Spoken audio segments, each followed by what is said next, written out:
Shalom jemaat yang terkasih di dalam Tuhan. Kita bersyukur boleh bertemu meskipun hanya melalui daring. Tapi biarlah kita tetap bersama-sama dapat beribadah kepada Tuhan, agar kita tetap menjadi orang-orang percaya yang setia.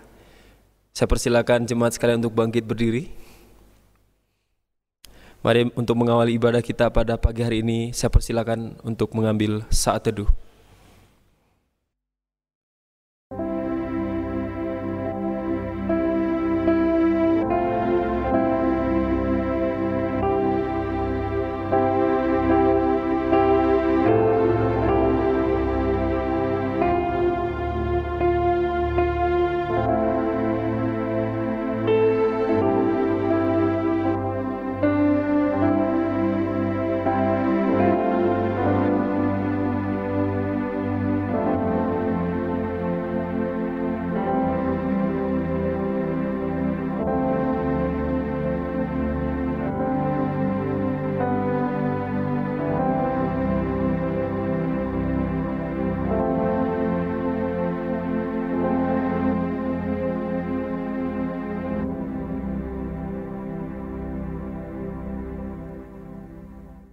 Ibadah hari ini kita mulai dengan mengakui bahwa pertolongan kita datangnya dari Allah Bapa, Allah Putra, dan Allah Roh Kudus. Amin. Tema ibadah kita pada hari ini adalah berdoa bagi musuh. Dengarkanlah nats pembimbing ibadah kita yang terambil dari kitab Mazmur nomor 61 ayat yang kedua sampai dengan ayat yang keempat. Demikian firman Tuhan. Dengarkanlah kiranya seruanku ya Allah. Perhatikanlah doaku.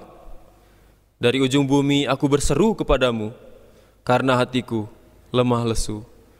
Tuntunlah aku ke gunung batu yang terlalu tinggi bagiku. Sungguh engkau telah menjadi tempat perlindunganku, menara yang kuat terhadap musuhku. Demikianlah firman Tuhan. Amin. Jemaat dipersilakan untuk duduk kembali.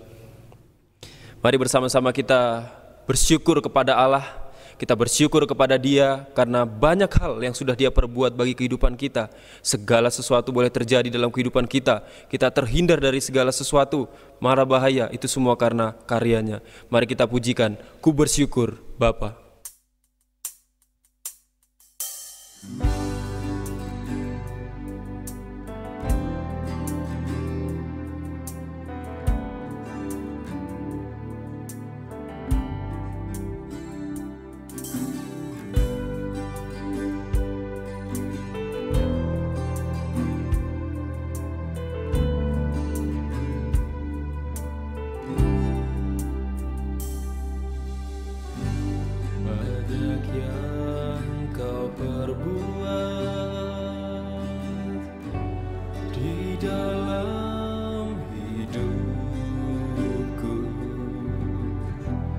Rancangan indahmu terjadi di hidupku, Bapa yang mengerti segala yang ku perlu. Kasih-Mu sempurna nyata dalam hidupku.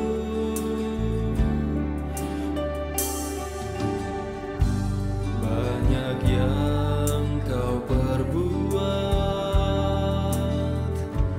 di dalam hidupku. Rancangan indahmu terjadi di hidupku, Bapa yang mengerti segala yang ku perlu. Kasih-Mu sempurna nyata dalam hidupku. Ku bersyukur Bapa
Mari bersama-sama kita mengakui dosa kita mengakui segala kesalahan kita mengakui segala pelanggaran yang sudah kita lakukan di dalam kehidupan kita, di tengah-tengah keluarga kita, maupun di tengah kehidupan lingkungan hidup kita. Kita mengakui, kita mohon ampun semuanya kepada Tuhan. Biarlah darahnya yang boleh menyucikan kita, boleh mengampuni kita dari dosa-dosa kita. Saya persilakan untuk jemaat mengambil waktu sejenak, mengakui, berdoa kepada Tuhan.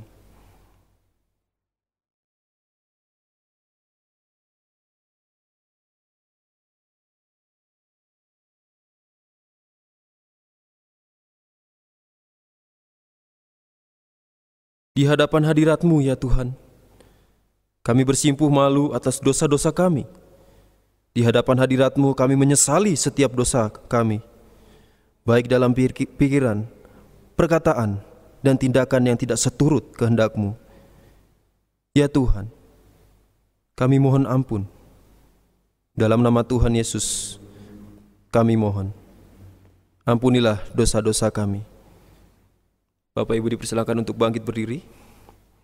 Dengarkanlah berita anugerah yang terambil dari Mika pasal yang ke-7 ayat yang ke-18 sampai yang ke-19. Demikian firman Tuhan. Siapakah Allah seperti Engkau yang mengampuni dosa dan yang memaafkan pelanggaran dari sisa-sisa miliknya, yang tidak bertahan dalam murkanya untuk seterusnya, melainkan berkenan kepada kasih setia. Biarlah Ia kembali menyayangi kita, menghapuskan kesalahan-kesalahan kita, dan melemparkan segala dosa kita ke dalam tubir-tubir laut. Dengarkan juga petunjuk hidup baru yang terambil dari Matius pasal yang ke-5, ayat yang ke-44, demikian firman Tuhan. Tetapi aku berkata kepadamu, kasihilah musuhmu, dan berdoalah bagi mereka yang menganiaya kamu. Jemaat dipersilakan untuk duduk kembali. Tiba saatnya kita akan bersama-sama mendengarkan firman Tuhan yang akan disampaikan oleh Evangelis Yosua Okvianto. Mari kita nyanyikan pujian, Kasih Pasti Lemah Lembut.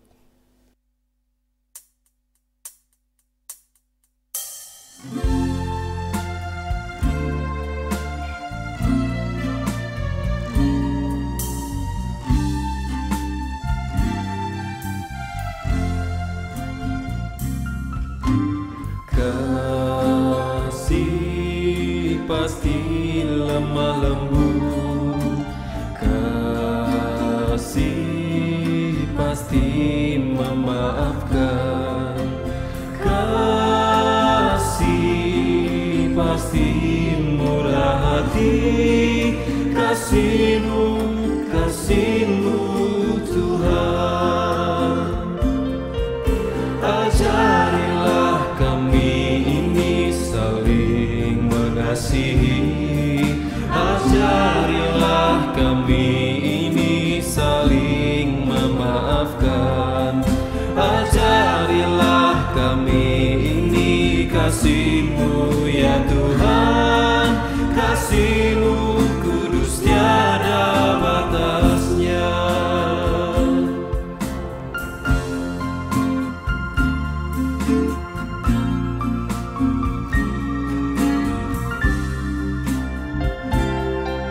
Kasih pasti lemah lembut.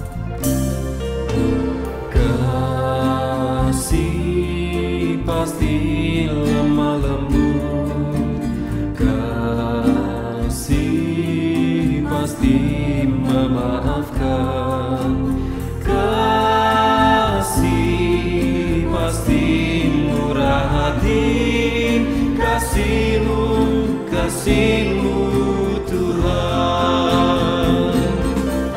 Ajarilah kami ini saling mengasihi, ajarilah kami ini saling memaafkan, ajarilah kami ini kasih-Mu ya Tuhan, kasih-Mu kudus tiada batasnya.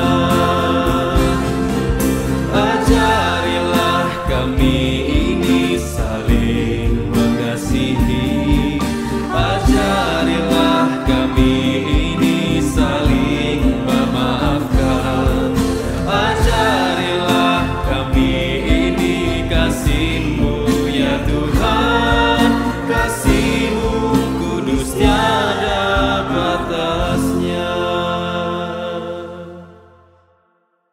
kita masuk di dalam pembelajaran firman Tuhan pada hari ini, mari kita bersatu berdoa memohon pimpinan dan pertolongan Tuhan. Bapa kami yang ada di surga, kami mengucap syukur kepadamu. Pagi hari ini kami boleh kembali disapa oleh firman Tuhan. Tuhan tolonglah setiap kami, baik hamba-Mu yang berbicara, baik jemaat-Mu yang mendengar. Kami semua dituntun oleh Roh Kudus untuk mengerti maksud daripada firman Allah, terlebih kami melakukannya di dalam kehidupan ini. Terima kasih ya Tuhan, kami siap untuk boleh dididik oleh firman-Mu, kiranya Tuhan menolong dan memimpin. Di dalam nama Tuhan Yesus Kristus kami berdoa dan juga memohon. Amin. Sidang jemaat yang dikasihi oleh Tuhan, tema khotbah pagi hari ini, doakanlah musuhmu. Firman Tuhan yang menjadi dasar perenungan firman Tuhan pada pagi hari ini terambil dari Injil Matius pasal yang kelima ayat 17 sampai ayat yang ke-48. Namun kita fokus pada ayat ke-43 sampai ayat yang ke-48. Saya akan membacakan bagi kita sekalian, kita dapat memperhatikan Alkitab kita masing-masing. Matius 5 ayat 43 sampai ayat yang ke-48. Demikianlah firman Tuhan. Kamu telah mendengar firman, kasihilah sesamamu manusia dan bencilah musuhmu. Tetapi aku berkata kepadamu, kasihilah musuhmu dan berdoalah bagi mereka yang menganiaya kamu. Karena dengan demikianlah kamu menjadi anak-anak Bapamu yang di surga, yang menerbitkan matahari bagi orang yang jahat dan orang yang baik, dan menurunkan hujan bagi orang yang benar dan orang yang tidak benar. Apabila kamu mengasihi orang yang mengasihi kamu, apakah upahmu? Bukankah pemungut cukai juga berbuat demikian? Dan apabila kamu hanya memberi salam kepada saudara-saudaramu saja, apakah lebihnya daripada perbuatan orang lain? Bukankah orang yang tidak mengenal Allah pun berbuat demikian? Karena itu, haruslah kamu sempurna, sama seperti Bapamu yang di surga adalah sempurna. Demikian jauh pembacaan firman Tuhan. Berbahagialah kita yang membaca, merenungkan, terlebih melakukan firman Tuhan itu dalam kehidupan kita. Saudaraku dikasihi oleh Tuhan, beberapa waktu yang lalu saya tertarik dengan sebuah iklan penjualan televisi. Ya, dalam bentuk video, lalu saya putar video tersebut. Dan saya tertarik oleh karena tulisannya itu begini.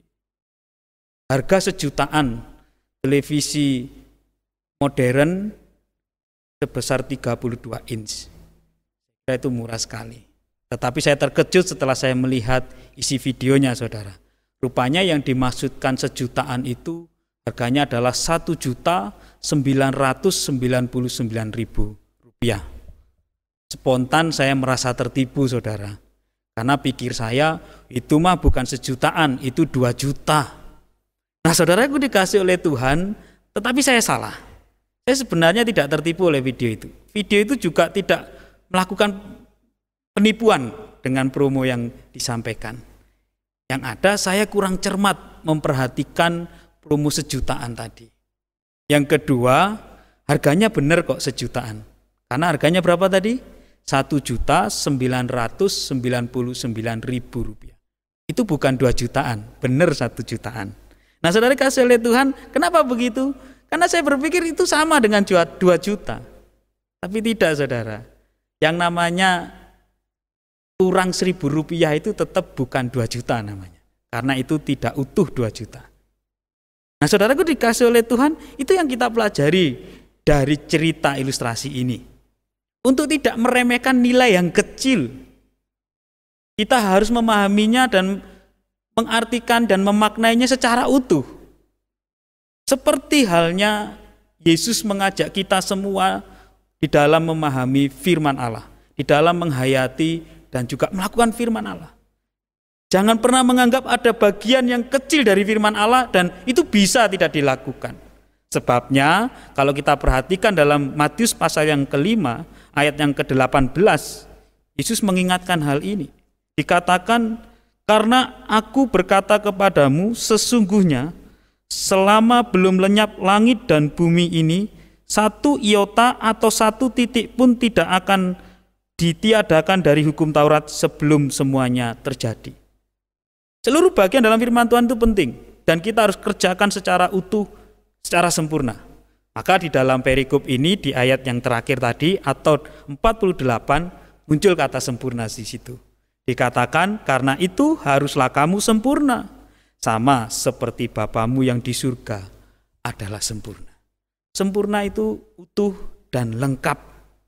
Maka dalam bagian firman Tuhan ini kita sedang diajak mengenal prinsip itu, saudara. Dalam Alkitab kita diberikan judul Yesus dan hukum Taurat. Ini berbicara tentang kedudukan Yesus dan hukum Taurat.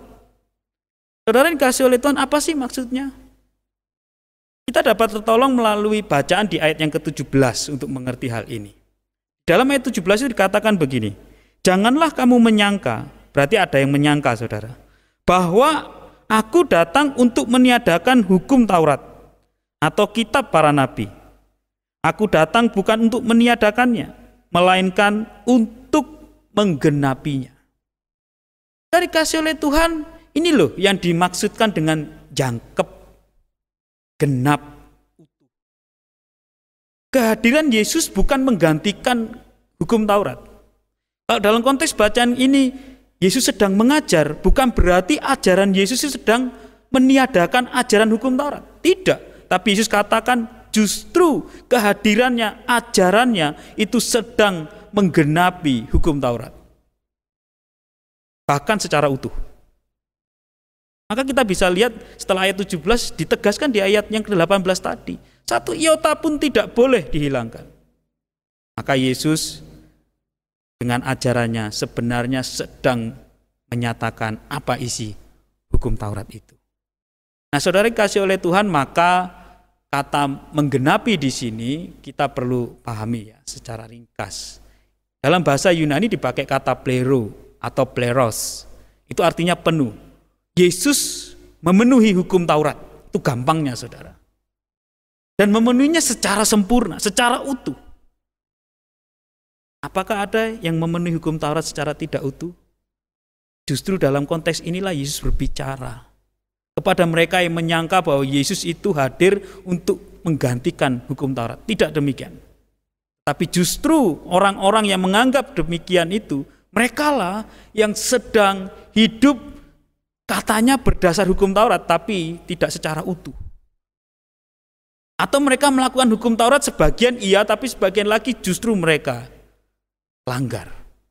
Nah, ini dapat kita perhatikan melalui contoh-contoh, khususnya fokus kita berbicara tentang doakanlah musuhmu.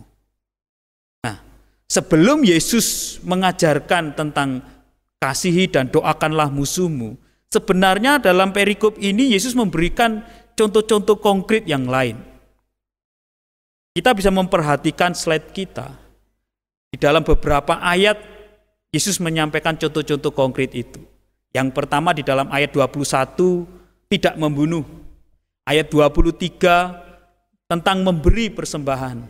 Ayat yang ke-27 sampai ayat 32 berbicara tentang tidak berzina. Ayat 33 berbicara tentang tidak bersumpah palsu. Dan khusus yang menjadi fokus kita hari ini bicara tentang apa? Ayat yang ke-43 sampai 48 tadi. Tentang mengasihi sesama. Nah, saudaraku dikasihi oleh Tuhan, Yesus sedang berbicara kepada para murid, memberikan sebuah contoh. Tindakan-tindakan ini kalau dilakukan oleh orang-orang Farisi, dilakukan oleh orang-orang Yahudi secara taat, ya. Tapi Yesus mau mengatakan bahwa mereka hanya berhenti di sini. Mereka hanya melakukannya sebagai kewajiban keagamaan. Maka tidak heran tuntutan Yesus dalam bagian ini ada di dalam ayat 20.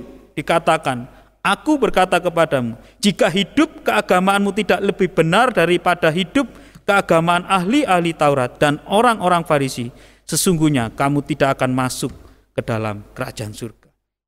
Saudaraku dikasihi oleh Tuhan, inilah yang dimaksudkan oleh Tuhan Yesus. bicara tentang melakukan hukum Taurat itu secara utuh, secara sempurna. Kalau tidak, ini yang terjadi. Kita melakukannya hanya sebagai kewajiban agama. Memang orang Farisi tidak membunuh, memang orang Farisi tidak lupa untuk memberikan persembahan. Mereka tidak berzina, mereka tidak bersumpah palsu mungkin, dan mereka tampaknya mengasihi sesama. Tapi kita perhatikan bagaimana Yesus mengajarkan sesuatu yang lebih daripada ini, yang artinya justru ini melengkapi yang 1 iota tadi, yang seolah-olah bagian yang tidak terlihat jelas, tetapi itu sesungguhnya harus tetap dikerjakan oleh umat Allah. Apa itu, saudara? Maka di dalam ayat-ayat yang saya sebutkan tadi, Yesus tidak berhenti hanya hukum Taurat mengatakan jangan membunuh. Mungkin tidak membunuh secara fisik, tetapi orang ahli-ahli Farisi yang konon katanya adalah ahli Taurat seringkali melakukan pembunuhan karakter. Paling mudah mengkafir-kafirkan orang yang di luar Yahudi. Paling mudah mengatakan sesat kepada orang lain. Paling mudah menuduh orang lain itu salah dan dirinya yang benar. Mungkin mereka adalah orang-orang yang memberikan persembahan. Yesus tahu itu. Tetapi Yesus ingin mengatakan bahwa justru Taurat itu mengajarkan secara utuh. Tidak hanya memberikan persembahan, tetapi berikanlah persembahan dengan motivasi yang benar. Maka digambarkan di situ, kalau engkau memberi persembahan dan engkau belum berdamai dengan saudaramu, jangan dulu kasih persembahan. Berdamai dulu, lalu kasih persembahan. Yesus sedang memberikan contoh, melakukan firman Allah, melakukan Taurat itu secara utuh. Mungkin para ahli Taurat atau orang-orang Farisi tidak berzina, dalam pengertian tidak bercerai dan sebagainya. Tetapi Yesus katakan, kalau kamu dengan matamu memandang seseorang lalu kau menginginkan, kamu sudah berzina. Apakah itu tidak dilakukan? Yesus sedang menyatakannya, saudara. Mungkin mereka tidak bersumpah palsu dengan mulutnya, tapi sikap hidupnya penuh dengan kemunafikan. Saudaraku dikasih oleh Tuhan, mungkin mereka mengasihi sesama. Tetapi di dalam hal ini, secara khusus kita akan belajar dan fokus pada bagian ini, tentang mengasihi sesama. Tapi mereka memiliki pemahaman tentang sesama itu adalah sesama orang Yahudi. Ini persoalan. Maka tidak heran kalau kita perhatikan di dalam Lukas pasal 10 ayat 25-35, Yesus pernah menyampaikan sebuah perumpamaan yang menjawab pertanyaan tentang siapakah sesamaku. Lalu Yesus pakai perumpamaan siapa? Seorang Samaria yang baik hati. Yesus mau ngomong kepada orang Yahudi yang lain termasuk dirinya sendiri sebagai orang Yahudi, bahwa ketika berbicara tentang mengasihi sesama, siapapun itu, bahkan termasuk sesamamu itu adalah musuhmu, kasih dia. Nah, saudara kasih oleh Tuhan, dalam bagian ini kita bisa fokus dan bisa mengerti apa sih maksudnya doakanlah musuhmu. Siapa musuhmu itu? Nah, saudara kasih oleh Tuhan, ketika Yesus mengajar hal ini, Yesus berbicara kepada sebagian besar adalah orang Yahudi. Dan di dalam bagian yang lain, Yesus pernah mengajarkan pada para murid tentang siapa sesamanya. Bahkan orang Samaria itu sendiri adalah sesama bagi orang Yahudi. Artinya apa sih, saudara?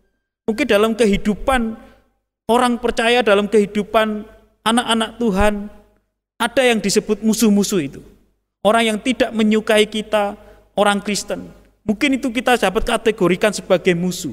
Tetapi tetap Yesus mengatakan mereka membenci kita, bukan berarti kita juga patut untuk membenci mereka.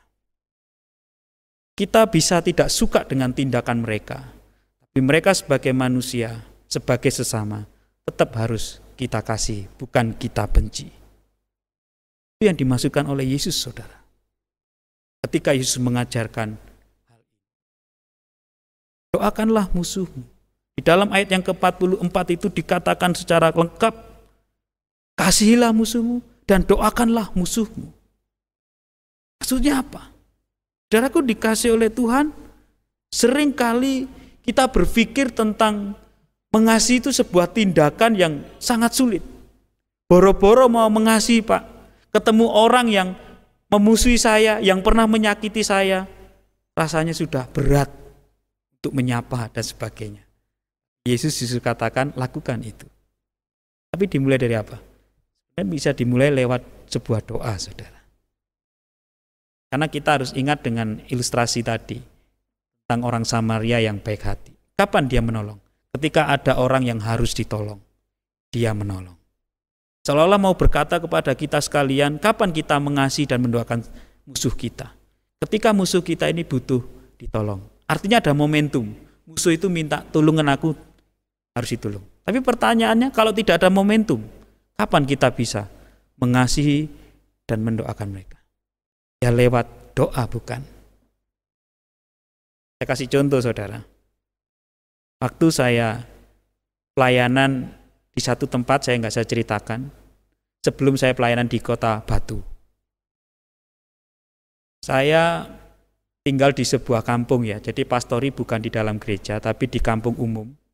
Dan ada tetangga itu menunjukkan sikap yang tidak senang dengan saya, karena saya seorang hamba Tuhan, atau seorang Kristen. Lebih lagi, anak-anak muda kampung itu sering main di rumah saya, akrab, bahkan cenderung untuk dekat dengan saya dibandingkan dengan orang lain. Anehnya, saudara, orang ini menunjukkan ketidaksenangannya itu secara vulgar. Kadang-kadang nyetel musik keras-keras di depan rumah saya, bahkan dengan terang-terangan dia katakan, jangan sering main-main di rumahnya orang ini, nanti kamu diajari agama. Saya sebenarnya ya mangkel, saudara, sakit hati.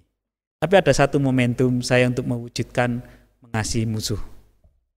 Satu saat orang ini sakit keras ya, dan dia cerita kepada tetangga pengen didoakan. Saya tergerak hati saya untuk datang ke rumahnya, untuk mengunjungi sih, saya nggak berpikir untuk mendoakan. Saya datang ke rumahnya, yang saya terkejut adalah dia bilang terima kasih Pak Pendeta. Saya minta didoakan supaya saya bisa sehat kembali. Nah, saudara dikasih oleh Tuhan, saya terkejut tapi saya senang.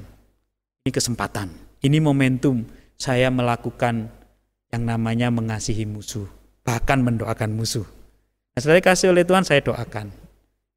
Tidak lama kemudian, ya singkat cerita dia sembuh, main ke rumah dengan lebih ramah, bahkan cerita anak saya yang di NTT sekarang jadi orang Kristen dan mau menikah sama orang Kristen. Wah, saya tidak tahu ya maksudnya cerita itu apa, tapi setidaknya saya lebih nyaman karena hubungan kami lebih baik. Ya, saudara kasih oleh Tuhan, itu sebuah contoh. Saya bisa mempraktekkan mengasihi musuh karena ada apa? Ada momentum. Tapi kalau tidak ada momentum, bisakah kita mengasihi musuh? Inilah penekanan daripada ayat yang ke-44. Kau mungkin belum punya momentum, musuhmu itu minta bantuanmu. Tapi ciptakan momentum itu. Lihat apa? Doakan musuhmu. Doakan orang-orang yang membenci kekristenan. Doakan orang-orang yang menghalangi pertumbuhan gereja. Doakan orang-orang yang menyakitimu. Orang-orang yang mungkin melukai hatimu. Jangan balas, doakan mereka supaya dapat lebih baik. Saya katakan itu langkah awal sebelum kita mempraktekkan mengasihi mereka yang kita anggap sebagai musuh. Saudaraku dikasih oleh Tuhan, inilah yang diajarkan oleh Yesus. Sebuah bukan ajaran baru sesungguhnya. Ini adalah sebuah ajaran daripada hukum Taurat yang Yesus katakan, lakukanlah secara sempurna. Sehingga engkau tidak hanya mengasihi sesamamu dalam pengertian yang dibatasi kesamaan-kesamaan, mungkin sama-sama Yahudi, mungkin dalam konteks hari ini sama-sama orang Kristen, atau bukan orang yang membenci kita. Lebih daripada itu, sesamamu itu juga mereka yang adalah musuhmu, tetapi mereka adalah sesama manusia. Sebuah ajaran yang agung yang disampaikan oleh Yesus, bukan ajaran baru, bukan ajaran yang menggantikan hukum Taurat, tapi menggenapi hukum Taurat. Hari ini kita belajar hal itu. Mari kita perhatikan firman Tuhan dengan seksama. Tidak ada, saudara, bagian kecil apapun dari firman Allah itu yang boleh kita lalaikan. Ada loh orang yang menganggap bahwa doa itu perkara kecil. Hari ini Yesus mengajarkan satu iota pun, satu bagian huruf yang terkecil dari huruf Ibrani atau satu bagian terkecil dari firman Allah tidak boleh engkau tiadakan, tapi lakukan. Maka itu akan mengubahkan hidup saya, mengubahkan hidup kita sekalian. Saudara, kasihilah musuhmu, doakanlah musuhmu. Ini mungkin bagian yang kecil dari perhatian kita. Mendoakan diri kita, saya yakin sering. Mendoakan orang-orang yang kita kasihi, mungkin itu sudah menjadi rutinitas kita. Mendoakan gereja kita sendiri, itu mungkin sudah menjadi bagian besar dalam hidup kita. Mendoakan orang lain dalam pengertian bangsa ini secara umum, itu mungkin sudah menjadi bagian setiap waktu kita. Tidak salah, terus berdoa untuk hal itu. Tapi bagian ini tidak boleh hilang. Doakan juga bagi mereka yang membencimu. Doakan juga bagi mereka yang membenci Kristus dan kekristenan, supaya mereka dapat ditolong oleh Tuhan. Kasihilah sesamamu, kasihilah musuhmu, doakanlah sesamamu, termasuk itu musuhmu.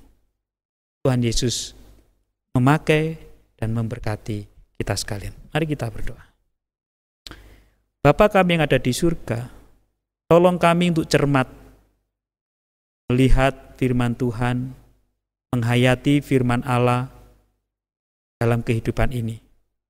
Jika kami melakukannya juga secara utuh, sebagaimana firman-Mu mengajak kami sekalian untuk menjadi pribadi yang sempurna seperti Bapa yang di surga. Tuhan, tolonglah kami yang lemah dan terbatas untuk boleh belajar taat lebih lagi, sungguh-sungguh melakukan firman Allah dalam hidup ini. Terima kasih ya Allah. Inilah doa dan mohon kami. Di dalam nama Tuhan Yesus Kristus, Tuhan dan teladan kami yang agung, kami berdoa dan memohon. Amin. Mari Bapak Ibu dan jemaat sekalian, saya undang bangkit berdiri.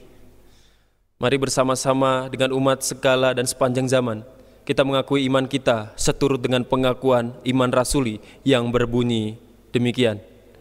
Aku percaya kepada Allah, Bapa yang Maha Kuasa, Khalik langit dan bumi, dan kepada Yesus Kristus, anaknya yang tunggal Tuhan kita, yang dikandung daripada Roh Kudus, lahir dari anak darah Maria, yang menderita sengsara di bawah pemerintahan Pontius Pilatus, disalibkan, mati dan dikuburkan, turun ke dalam kerajaan maut, pada hari yang ketiga, bangkit pula dari antara orang mati, naik ke sorga, duduk di sebelah kanan Allah, Bapa yang Maha Kuasa.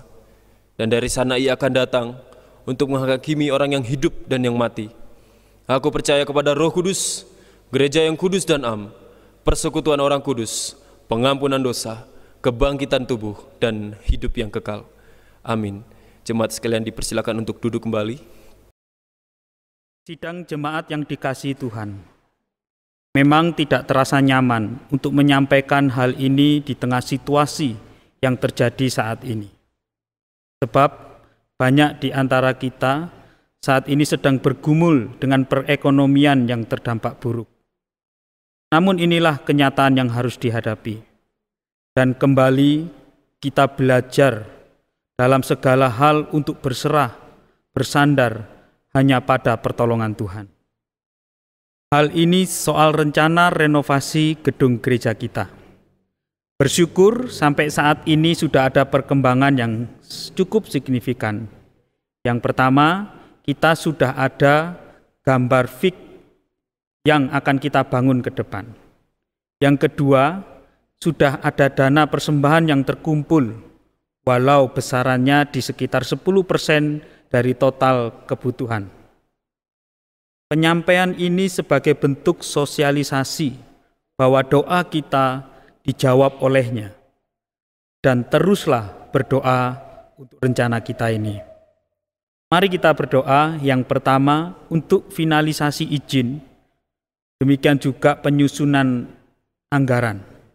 Yang kedua kita berdoa untuk panitia, Bapak Dhani Hendrawan, Ibu Deborah Setiawati, Ibu Dr. Megawati, Saudara Matatias Febri, Bapak Suratno, dan Ibu Monica. Kita doakan supaya mereka diberkati dan ditolong oleh Tuhan, dipimpin oleh hikmat-Nya di dalam mengawal jalannya renovasi pembangunan ini, juga di dalam upaya mereka mengumpulkan dana yang diperlukan untuk rencana pembangunan ini. Sidang jemaat yang dikasihi oleh Tuhan, maka pada kesempatan hari ini saya informasikan kepada kita sekalian, kita juga dapat memulai memberikan persembahan kita untuk mendukung pendanaan renovasi ini. Persembahan dapat disalurkan ke rekening BCA gereja kita yang terdapat di warta jemaat atau melalui barcode yang ada di sebelah kanan saya. Demikian informasi yang dapat saya sampaikan. Terima kasih atas perhatiannya, doanya. Tuhan Yesus memberkati. Amin. Tiba saatnya kita akan memberikan persembahan kepada Tuhan. Sambil persembahan dijalankan dan diberikan, kita angkat pujian, datanglah ke bait-Nya.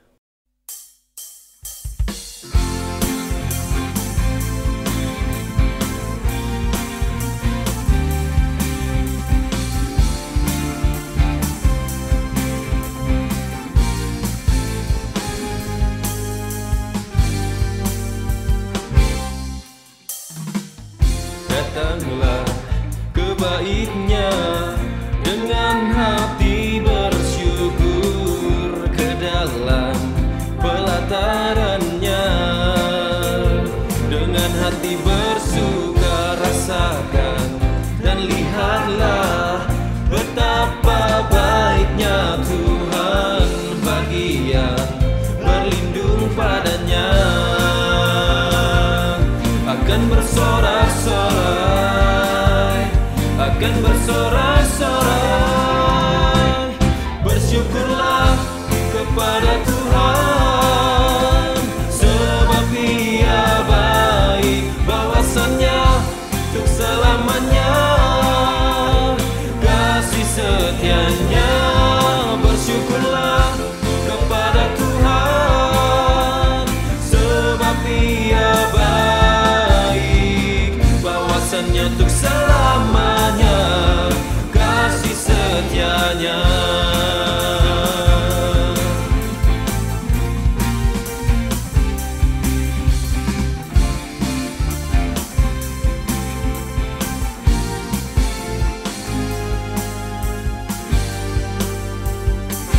Datanglah ke bait-Nya.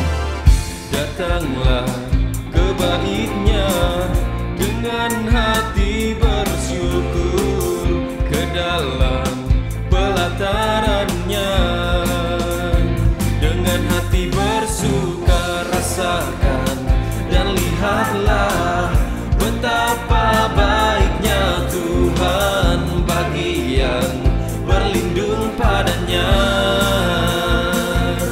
Akan bersorak-sorai, akan bersorak-sorai, bersyukurlah kepada Tuhan, sebab Ia baik, bahwasannya untuk selamanya, kasih setia-Nya.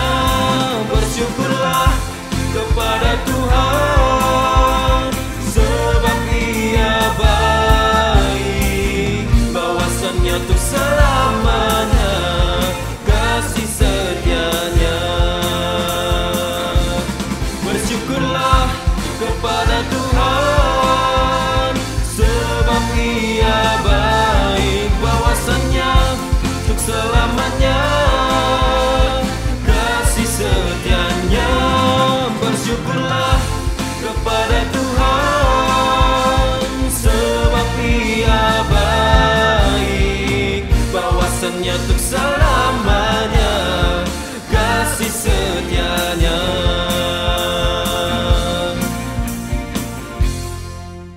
Mari kita berdoa untuk persembahan, sekaligus kita akan berdoa untuk pokok doa syafaat yang pertama. Mari bersama-sama kita berdoa agar terjadi pemulihan di tengah-tengah situasi pandemi Corona atau COVID-19 di tengah bumi Indonesia dan di dunia ini. Sekaligus mari kita juga berdoa untuk pemulihan perekonomian dunia. Dan yang kedua, mari kita berdoa juga untuk beberapa pokok doa yang sudah ditampilkan oleh video presentase renovasi gedung gereja. Mari kita bersama-sama berdoa. Tuhan Allah kami yang bertahta dalam kerajaan surga, kami bersyukur pada pagi hari ini kami boleh dipertemukan walaupun hanya sekedar daring atau online dalam persekutuan ini, tetapi biarlah doa dan ucapan syukur terus kami lantunkan dan kami naikkan hanya kepadamu saja. Tuhan, kami berdoa pada saat ini untuk pemulihan situasi karena pandemi COVID-19 yang sudah merekah kemana-mana ke seluruh dunia hingga ke Indonesia, hingga ke kota kami ini Tuhan. Tuhan, pulihkanlah situasi ini sehingga tidak terjadi semakin parah atau mungkin terjadi satu hal yang tidak kami inginkan. Tuhan, hadirlah di tengah-tengah kami, jamahlah setiap kami, jamahlah bumimu ini Tuhan, jamahlah seluruh ciptaanmu ini Tuhan, sehingga terhindar dari pandemi COVID-19 dan boleh kembali hidup seperti sedia kala. Tuhan, tolonglah juga kami berdoa untuk pemulihan perekonomian dunia yang saat ini sedang berkurang kualitasnya Tuhan, karena terjadi beberapa pabrik dan juga pusat-pusat usaha yang boleh terhenti karena pandemi ini. Tuhan, tolong, Tuhan pulihkan dengan caramu sendiri, sehingga betul Tuhan, negara kami dan seluruh dunia boleh kembali kepada puncak perekonomian yang normal. Tuhan, kami juga berdoa untuk pembangunan gedung gereja kami yang sementara akan terhenti karena pandemi COVID-19, tapi kami terus berdoa kepadamu Tuhan, biarlah Engkau yang bekerja di tengah-tengah panitia yang bertugas, biarlah juga finalisasi akan gambar dari gedung ini juga boleh terselesaikan dengan baik, dan sekaligus anggaran-anggaran yang kami perlukan boleh tersedia dengan caramu sendiri. Tuhan, tolong juga panitia-panitia yang bertugas, panitia-panitia pembangunan yang sudah mengambil bagian dalam pelayanan ini. Tuhan, tolong mereka bekerja bersama-sama demi kemuliaan namamu, demi kesuksesan dari pembangunan ini. Tuhan, tolong Tuhan pulihkan, Tuhan jalankan segala sesuatu sehingga kembali normal seperti biasa, sehingga kami boleh kembali melayanimu, sehingga kami boleh mengerjakan tugas panggilan kami sebagaimana mestinya. Tuhan, juga kami berdoa untuk penggalangan dana dari setiap keperluan-keperluan yang ada dalam pembangunan ini, baik sponsor yang akan membantu dalam dana ini. Tuhan, tolong, Tuhan bantu segala sesuatu, Tuhan lancarkan segala sesuatunya, sehingga tidak terjadi sesuatu hal, tidak terhenti begitu saja pembangunan ini, tapi terus berjalan demi kemuliaan namamu. Tuhan, tolong, Tuhan berikan hikmat-Mu bagi setiap panitia maupun sponsor yang boleh mengambil bagian dalam pelayanan pembangunan ini, sehingga dapat bekerja bersama-sama untuk pembangunan gereja-Mu ini. Tuhan, terima kasih. Kami berdoa juga untuk persembahan yang sudah kami berikan, biarlah persembahan ini terus berguna bagi pekerjaan pelayanan-Mu di gereja kami, sehingga pelayanan-Mu di tempat ini, di gereja kami, GKT Sinai Batu ini boleh berjalan di tengah situasi yang buruk ini. Terima kasih Tuhan, kami menyerahkan pokok doa syafaat kami ke dalam tangan kuasa-Mu, biarlah Engkau yang terus mendengar, karena kami percaya telinga-Mu tak kurang panjang untuk mendengar doa kami, dan tangan-Mu pun tak kurang panjang untuk menggapai kami. Terima kasih Tuhan, di dalam nama Tuhan Yesus kami sudah berdoa dengan mengucap syukur. Amin. Mari kita bersama-sama mengakhiri kebaktian kita pada pagi hari ini. Jemaat dipersilakan untuk bangkit berdiri. Berkat dan pengutusan akan disampaikan oleh Evangelis Yosua Okvianto, dan kita akhiri dengan pujian doksologi dan amin song.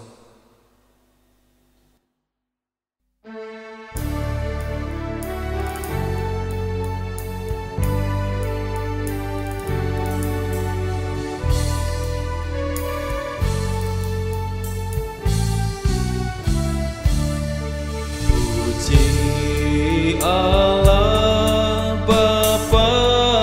Putra, puji Allah Roh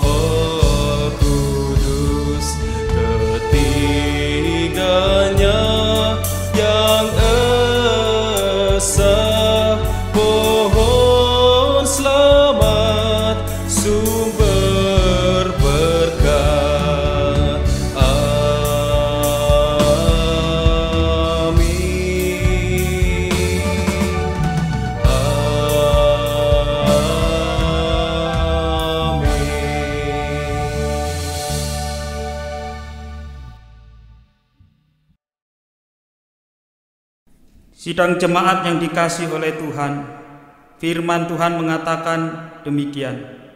Janganlah kamu kalah terhadap kejahatan, tetapi kalahkanlah kejahatan dengan kebaikan. Pulanglah dalam kehidupan sehari-hari, lakukanlah firman-Nya, kasihilah dan doakanlah musuhmu. Untuk dapat melakukannya, arahkanlah hatimu, pikiranmu, terimalah berkat daripadanya. Allah Bapa, Allah Putra, dan Allah Roh Kudus, ketiganya yang esa, yang mencipta dan memelihara kehidupan, memberkati engkau dengan damai sejahtera surgawi, memberkati engkau dengan kasih karunia-Nya, mulai saat ini sampai selama-lamanya. Amin.